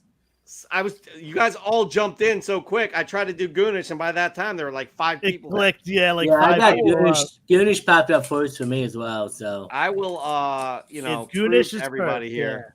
The order was Goonish, Dr. Guion, Lexi, Tishu, Broke Boy. I'm going to bring an ugly graphic up here just to prove to you all what happened. Like, that was so quick. Good work, everybody. Trevor, happy birthday. Look at That's this. Like, look at this. Yeah, look at that. Like, that's fat. I mean, that shows you right there that you're taking a page out of Second. 360's book showing off who was claiming first. So hold on a second. Did everyone just have that typed up in the chat ready to hit the enter button? I guarantee you everybody had it typed up ready to go. All they hit was that on. Oh, You know what? We can't knock it. You guys are all here for it's however you're gonna win. I knew that was going to be the case. That's why Jeff did not know I was going to do that haiku thing. No one knew that I was going to do the haiku thing. I wanted to do it because I figured people were going to be waiting in the wind, and I just wanted to spring it when you didn't think. So as soon as the gavel hit, I knew it was time. That was well done, everybody. Mr. De La Torre, let's remind everybody what Goonish Lurker has won. Well, birthday boy, this is a perfect present for you. And I had met, like I said, Jerry Conway, a legend. A legend. He clearly lives up to the legend. He had created the Punisher among other characters, and I thought this would be a great gift for the chat here. So, Goonish, this is yours here. Perfect birthday present. It's a big poster here. I will send the. This is one of those oversleeves here. I'll send this with you. I'll package it correctly. Just send us your contact information. I'll take care of all the shipping and so forth. So this will be shipped out hopefully later this week, if not next week. I've got a huge week but this is on its way. Congratulations with his signature. Jerry Conway signed this a couple months ago. Well done, Goonish. Well done. Okay, now for next week, what we're giving away is real. Like, that was amazing too. This is a different kind of amazing right here, and I love it. I love everything about it. I'm going to slowly reveal it, Jeff. Okay, because it's from Kaboom Comics, by the way. This is an AOK from Kaboom. We're gonna figure out a way for you all to win it live during the show. You'll need to watch all the way through again, but this is Louis Mahita. That's Kaboom's real name. Sent to EGS. So I'm gonna try this, Josh, to go as slow as I can for the reveal. This is so good. Look at that. Oh, that's cool. Look at that. Look at the top of the logo. Look how the two bats are up there. Like, that is just popping so amazingly. Like, when you showed us that earlier today, my jaw dropped. Look at that. I mean, that's all drawn by Kaboom. Yeah. So, yeah, guys, we're going to figure out a way for you all to win this next episode. But it'll be basically the same format, I do believe. Kaboom. That's the 1930s Batman, I believe, right? Yeah, that's the first Batman on screen, I do believe. Yeah. Phenomenal, so, yeah, it's really... I mean, I can't... By the way, holding this EGS case, I'm telling you guys, they have the best cases, no lie. Yeah, but they're solid. Look at that. I can't get over showing how great this cover is. Like, it's beautiful. So well done. Yeah, the fact that it was drawn by a member of the community and then graded by Tony, another member of the community. Shout out to all that were involved with that. That's Spuzz, I was coughing. I'm sorry. And okay. By the way, I was talking to journos. Tony Trambata has got his act together. He has polished his procedure. He's on track. This is the best time to start investing, with him, because that's what I'm doing. He's got phase 4 in his possession now. I'm already working on phase 5. I've got so many comics to send to him, and I'm not sending it to anybody else. The hell with the other outfits. I don't wish him ill will, but I'm sticking with Tony and EGS. I don't blame you. Again, we don't bullshit. We don't take on partners here that we don't believe in. So, yeah, exactly what you said, Mr. De La Torre. Your honor. Great show tonight, everybody. Great show. A lot of fun. I know you all are very happy that I came back. Please like and subscribe to show how happy you are. I know we have 20 million people still talking to us or hanging out with us. And guys, real quick, let's do just a round of good nights. I'm going to name names. Josh. I just want to say thank you guys so much for always showing up on Sundays and submitting from Fresh to the Comic Book Shop. And we love you guys. It's a great community. Tonight, Lexi is posting up her first ever video on YouTube here. So go subscribe to her channel. Check that out. And as always, we'll see you guys next week with more news and rumors. Your honor. I will be on the Black Crown Comic Show this Wednesday at 6 o'clock Pacific. Tony Trambata will join me, by the way. He will be a guest on the show. I'll be on The Hunt with Tony Sanders this Friday, and then on Spine Ticks next Saturday, and back with you, good people, next... Oh, no, I may not be on next Sunday. We'll talk about Spine Stage, yeah. Oh, goodness. Okay, we'll have to figure this out. Joe! Next weekend is Baltimore Comic-Con. I will be there on Saturday only. So if you're going to Baltimore Comic-Con and you're going to be there Saturday, please come find me. Let's hunt some comics together. Let's hang out, grab a slice of pizza or something. And then we're looking forward towards New York Comic-Con, a big event. And that is the end of October. Those of you who do live local to my area, I am planning on doing one more Back Deck Comic Fest this year. It is probably due to con season and stuff. I think I'm going to push it back until the first weekend of November. That's the plan. Tentatively, of course, Saturday, so it doesn't, get in the way of football. Very important. Go Birds. Go Birds. Tomorrow night, 8:15 kickoff. Let's go. That's all I got to say. And again, pleasure being back. You guys held it down. You did an admirable job without your fearless leader. But again, keeping the cannon going. We love you all very much. That's a fact. We don't do this without you. We do this as a team. This is a community. And, just again, it's a blast each and every week. Now that we are approaching 200 episodes, I can't believe it. And we're on the road to 200. Maybe we'll brand that and make it more of a thing because we'll be giving away AOKs at least up until then. So, yeah, until then, everybody, we'll see you next Sunday, 8 p.m. Eastern Time, 5 p.m. Pacific. And until then, that's what I should have said. Be good to yourself. Be good to others. Peace. Peace. I wasn't ready, but, Peace. right now. You got to hit the off button. Gosh darn it. Does it go like this? Yeah.